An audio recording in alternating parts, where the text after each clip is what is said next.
के दक्षिण पश्चिमी इलाके में बसा एक छोटा सा हरा भरा खूबसूरत प्रदेश।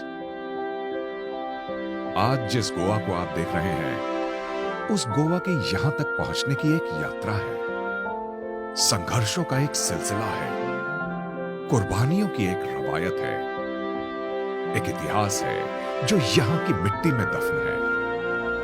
आइए इस इतिहास के पन्नों को टटोलते हैं।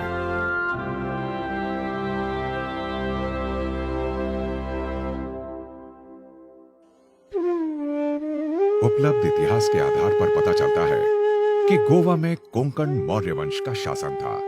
ईसा पूर्व दूसरी शताब्दी और छठी शताब्दी के बीच गोवा पर सातवाहन साम्राज्य का शासन भी रहा।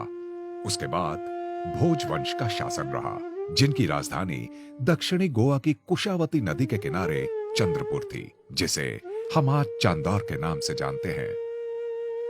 उसके बाद बादामी चालुक्य का शासन रहा, जिन्होंने 578 ईस्वी से लेकर 753 ईस्वी तक राज किया। उसके बाद शिलाहार के राजाओं ने यहां शासन किया। इसके बाद 11वीं शताब्दी की शुरुआत से ही गोवा पर कादम्ब शासकों का राज रहा। इस काल को गोवा के इतिहास में स्वर्ण काल की तरह याद किया जाता है। आज चांदौर के पास ऐसे अनेक लोकगीत हैं जो इसकी समृद्धि, सिक्कों, उन्नत व्यापार से लेकर पर्यावरण के विनाश और अभिशाप की कहानियां कहते हैं। कादम्बों ने तांबड़ी सूरला और महादेव मंदिर कुर्डी का निर्माण किया।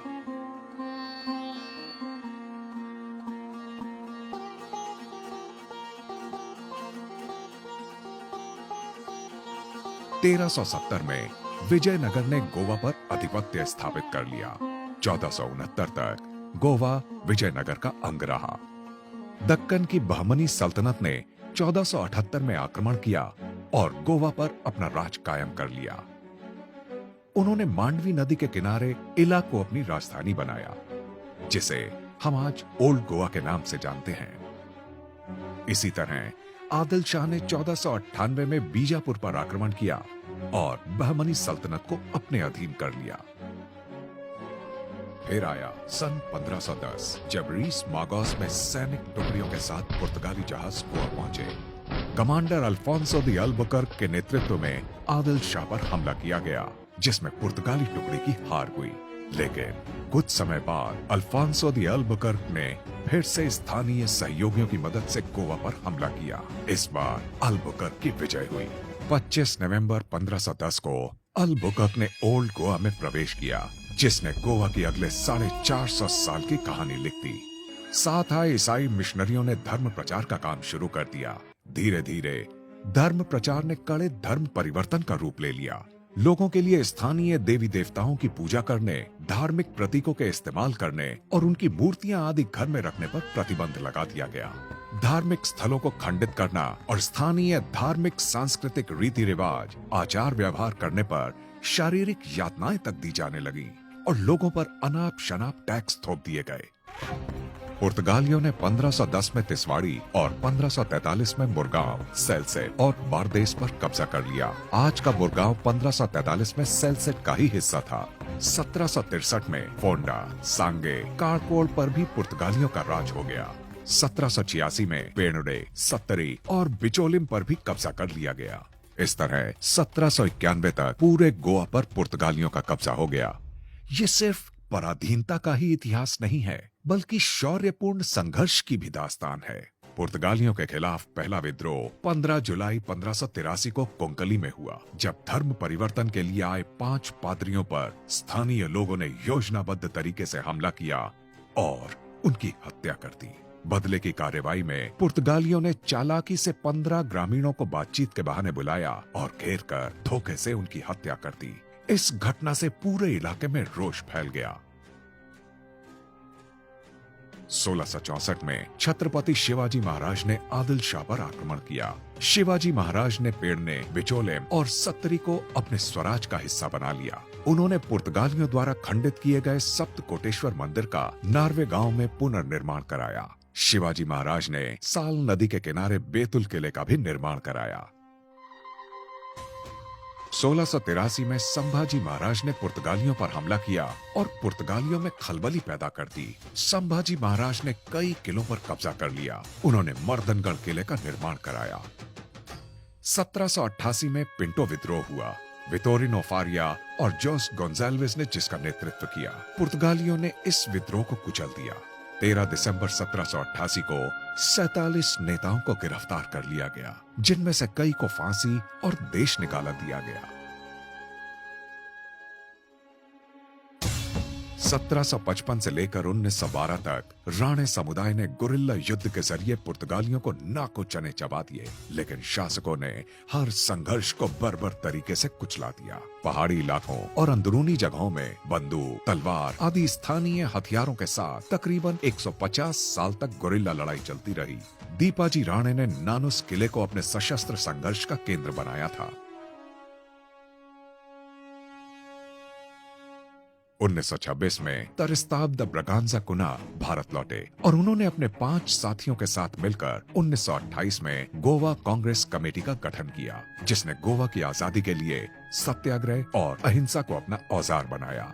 1946 में टीबी कुना को गिरफ्तार कर जेल में डाल दिया गया। 1930 में पुर्तगाल में कॉलोनियल एक्ट पास किया गया, जिसके अनुसार पुर्तगाल के किसी भी उपनिवेश में रैली, मीटिंग और अन्य कोई सरकार विरोधी सभा और गतिविधि पर प्रतिबंध लगा दिया। 1932 में जब अंतोनियो दी ओलिवेरा सालाजार पुर्तगाल के शासक बने, तब गोवा में दमन अपने इंतहा पर पहुंच गया। भयानक सेंसरशिप थोप दी गई, यहाँ तक कि शादी के कार्ड भी सेंसर किए जाने लगे कि कहीं आजादी का कोई गुप्त संदेश तो नहीं फैलाया जा रहा। शिकंजा बढ़ता जा रहा था तो विरोध भी बढ़ता जा रहा था। 1946 में जब राम मनोहर लोहिया गोवा आए तो उन्होंने देखा कि गोवा के लोग भयानक तानाशाही में जी रहे हैं। राम मनोहर लोहिया ने जूलियाओ मिनेजिस के साथ मिलकर एक सभा करने की योजना बनाई। 18 जून को राम मनोहर लोहिया जैसे ही सभा स्थल पर पहुंचे तो एक पुलिस अफसर ने उनकी तरफ पिस्तौल तान दी और गिरफ्तार करके मडगांव जेल में डाल दिया गया। गोवा की आजादी का आंदोलन अब रफ्तार पकड़ चुका था। आजाद गोमांतक दल और अन्य गरम दल पुर्तगालियों पर सशस्त्र हमले कर रहे थे। प्रभाकर वैद्य ने अपने साथियों के साथ मिलकर कुंकली के पुलिस स्टेशन पर हमला कर दिया। मोहन रानाडे ने बेतिम के पुलिस स्टेशन पर हमला कर दिया। असनोरा पुलिस स्टेशन पर हमले के दौरान 26 वर्षीय बाला राय मापारी को पुर्तगालियों ने गिरफ्तार कर लिया। उनसे खुफिया सूचनाएं निकलवाने के लिए जेल में भयानक अत्याचार किया गया, लेकिन उन्होंने मुंह नहीं खोला। गहरी चोटों के फलस्वरूप 15 फरवरी 1955 को उनकी मौत हो गई। पुर्तगालियों ने स्वतंत्रता सेनानियों को पकड़कर अंधेरी काल कोठरियों में डालना शुरू कर दिया। इन राजनैतिक कैदियों को अगोड़ा फोर्ट से लेकर अंगोला और अन्य पुर्तगाली उपनिवेशों में कैद किया गया। बहुत सारे सेनानी इन काल कोठरियों से कभी वापस लौटकर अपने घर नहीं आए।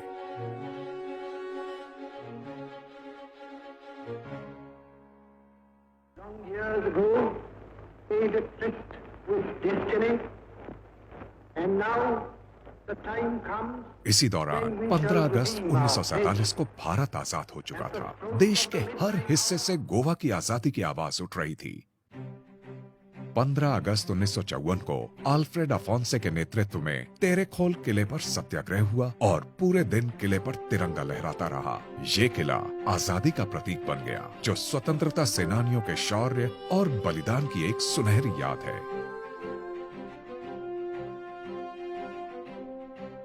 1955 में देश के बाकी राज्यों में भी गोवा की आजादी की मांग जोर पकड़ती जा रही थी। फलस्वरूप 1955 में गोवा विमोचन समिति का गठन किया गया। जगन्नाथ राव जोशी, मधु दंडवते, मधु लिमय, करनैल सिंह बेनीपाल सहित हजारों सत्याग्रहियों ने अलग अलग दिशाओं से गोवा में प्रवेश करने की कोशिश की। पुर्तगाली सरकार ने सत्याग्रहियों पर फायरिंग कर दी, जिसमें 20 सत्याग्रहियों की मौत हो गई। आजादी के बाद से ही भारत सरकार लगातार पुर्तगालियों के साथ बातचीत के जरिए शांतिप्रिय हल निकालने के लिए चर्चा करती रही, लेकिन बातचीत के सारे प्रयास विफल रहे। अंततः भारत को सैनिक कार्रवाई करनी पड़ी और फिर शुरू हुआ ऑपरेशन विजय। भारतीय सेनाओं ने 18 दिसंबर 1961 को गोवा की तरफ रुख किया और कुछ ही घंटों के अंदर पुर्तगालियों को आत्मसमर्पण के लिए मजबूर कर दिया। आजाद मैदान के अंदर पुर्तगाल के अंतिम वायसराय ने आत्मसमर्पण संधि पर हस्ताक्षर किए। 19 दिसंबर 1961 को गोवा पुर्तगालियों के उपनिवेश से मुक्त हुआ और तिरंगा लहराया गया। आजादी के संघर्ष की ये कहानी खून से सनी है। जिस आजाद हवा में हम आज सांस ले रहे हैं, उसके लिए अनेक स्वतंत्रता सेनानियों ने अपने जीवन का बलिदान दिया है। इन कुर्बानियों को हमें अपने दिलों में जिंदा